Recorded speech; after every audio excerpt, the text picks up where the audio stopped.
AITA for taking my daughter's college fund back after she said she was going no contact?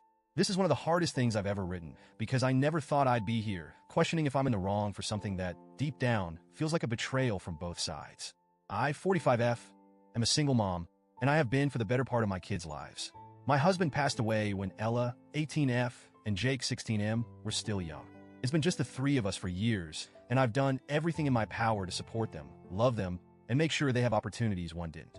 Losing my husband was devastating, but I knew I had to keep going for my children. His life insurance policy, while not enormous, became my way of making sure they had a future, even if I had to sacrifice a lot for it.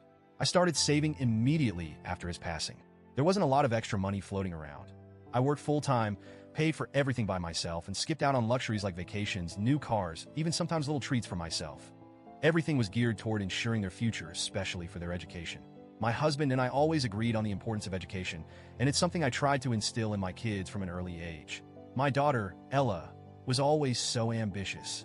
I remember when she was 10, she came to me with this pamphlet from a prestigious university, and from that day on, she was focused.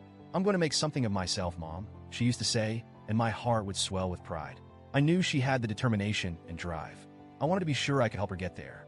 So, every dollar I saved felt like an investment in her future, in her dreams. But things have changed.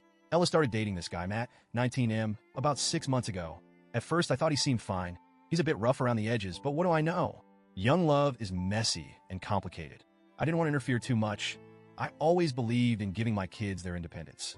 But over the last few months, Ella has changed. She's become distant, colder, and more dismissive of me, and everything feels off. It started small, with her spending less time at home. We used to talk about her day or her plans for the future, and now it's like pulling teeth to get her to engage with me at all. I asked her if everything was okay, and she would say things like, "Stop smothering me, Mom.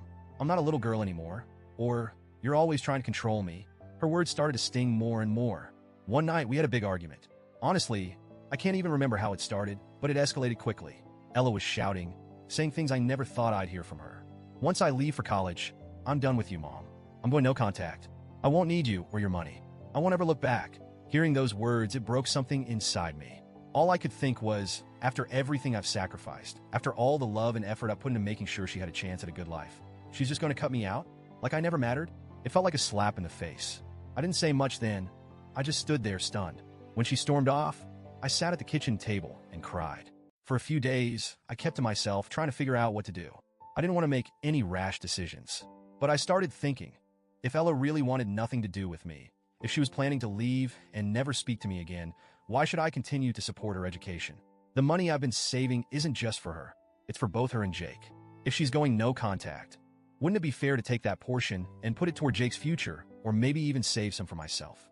When I finally talked to her about it, I told her that if she was serious about going no contact, she should consider her college fund off the table. I wasn't going to finance the life of someone who didn't want me in it. She exploded. I've never seen her so angry. She called me manipulative, selfish, and said I was trying to control her with money. I couldn't believe it. All these years, I never once used the college fund to control her. It was never leverage. It was always her future. The thought of withholding it didn't even cross my mind until she said she was cutting me out of her life. But now, standing in the face of her anger, I started second-guessing myself. I talked to a few friends. Some said I'm within my rights. It's my money, after all, and I can do with it what I choose. Others said I'm being petty and punishing her for expressing her feelings, that I'm essentially blackmailing her emotionally with the money. I don't know what to think. On one hand, she's an adult now, and she's entitled to her feelings, even if they hurt me.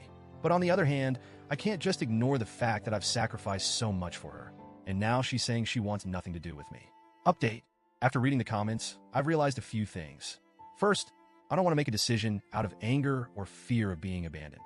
I'm hurt deeply, but Ella is still my daughter, and I'll always love her, no matter what happens.